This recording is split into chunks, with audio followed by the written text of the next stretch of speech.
Thank you. So the best way to predict the future is to create it yourself. So if you really want to know what's going to happen in the future, go out and make it happen. So let me tell you what is going to happen in the future, because we are all going to be part of it, so we can all know and we can all be absolutely be assured what is going to happen. So who is with me all creating the future here together? Come on. Yeah, good.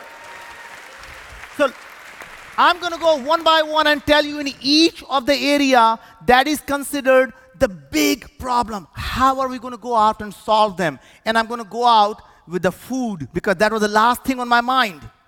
So there is a shortage of food, and we all think that is the problem we absolutely have to do something about, as the population is growing from 7 billion to 8 billion to someday to be 10 billion. And people think that is a problem. And then they come back to you and say, you should really talk to your younger brother really nicely, because 2 minds are better than 1. And I always tell them, if 2 minds are better than 1, how about 10 billion minds working together solving a problem? So the more the merrier. So never worry about the population. How are we going to create more of what we need? So food. The best thing about the food is it is in abundance. The problem is how we are creating it. Today, if you want to eat beef, we have to raise the cattle. 70% of the land is used to raise the cattle. The biggest environmental damage is done by the cattle because of methane. In fact, majority of the fresh water is used for actually the fields that are used to feed the cattle. Imagine if you're able to take a stem cell from a cow and create the biofactories and able to go out and actually create the meat you want. If you want the muscle tissues, you can have them. If you just want the liver, you can create the liver. So the idea is you can go out and create the food, whether you want beef, whether you want frog legs, or whatever you want. Imagine the factories coming out what you want. Well, you say, well, sir, I'm vegetarian. That's good, but what about the vegetarian? What if you can create the hydroponic farming? The buildings, which are vertical buildings, they don't require the water, just simple vapor and nutrients, and you're able to grow whatever you need in these hydroponic buildings. What if you're able to, instead of using a fresh water to feed the crop, which is a massive problem because fresh water is in shortage, what if you can modify the seeds to use the salt water, because 70% of our planet is salt water. So guess what? It is going to happen. It is going to happen because we're going to create it together. The synthetic biology, which was considered something only as in science fiction, it is becoming a science reality. What is a synthetic biology? It is a software of life. Today, we are able to read the software, so we do the genome sequencing. What it turns out that the genome is only part of the equation, because who is I? I is not my genome. 90% of my body is actually foreign bacteria. 90% of the genome in my body is not mine. It is the bacteria, the parasites that live inside me. Those are called microbiomes.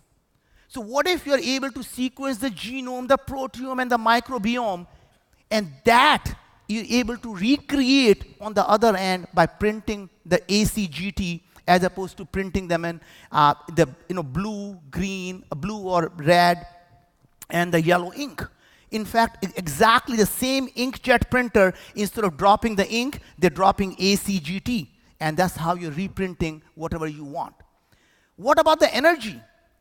The energy, imagine, this planet has 7 times more energy from the sun falling on us every single day.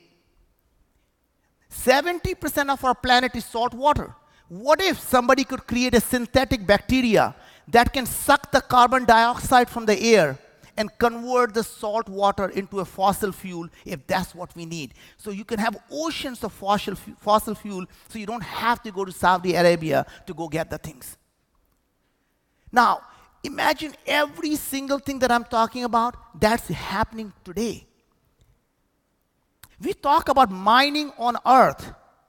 What we are mining on Earth is actually the asteroids that hit the planet Earth in the early days of planet Earth. what we are all sitting here because planet Earth has a protection called atmosphere.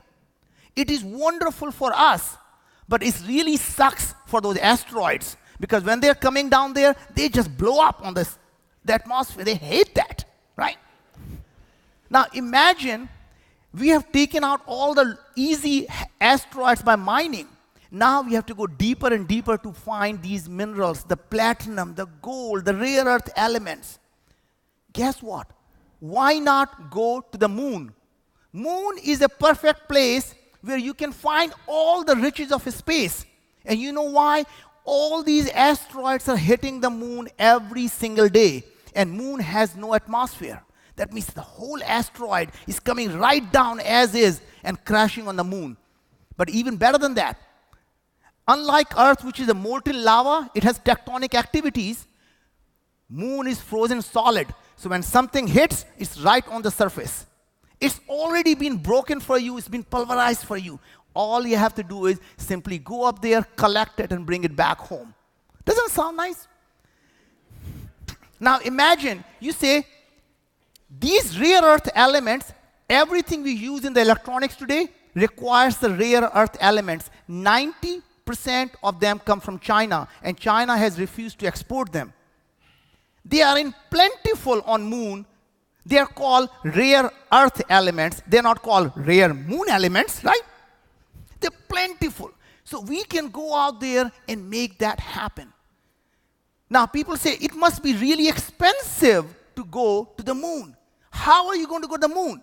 Well, what's happening is all of those technologies that I'm talking about are making it so easy for us to be able to go to the moon.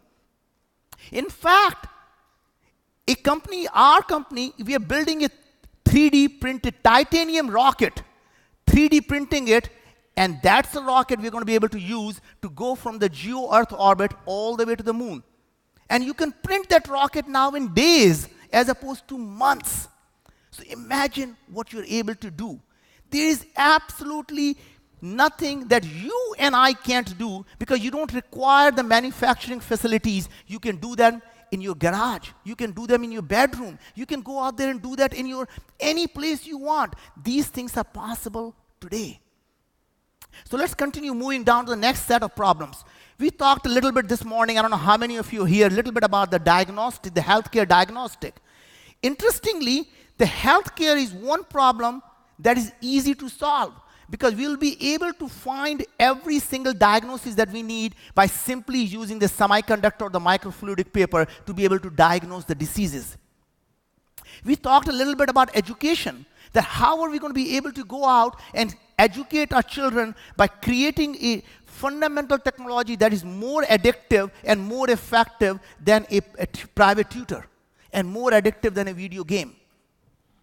So the future is here. So when you say, why, if the future is here, why are we struggling? The reason we are struggling is nobody dreams. So let me give you one message when you leave. When you go and tell someone what you plan to do, unless they call you crazy, you're not thinking big enough. So go out there, dream so big that when you tell someone, this is what I'm going to do, sir, they say, you are crazy. And if they're not calling you crazy, then there is a problem. Unless you happen to be crazy to begin with, there's nothing I can do about it. Right? So dream so big that people call you crazy and go out and execute like an entrepreneur. There is nothing that you can't do. The only reason people don't do it because they think it's a philanthropic problem. And let me tell you, philanthropy should never be about giving money. Philanthropy should be about solving a problem.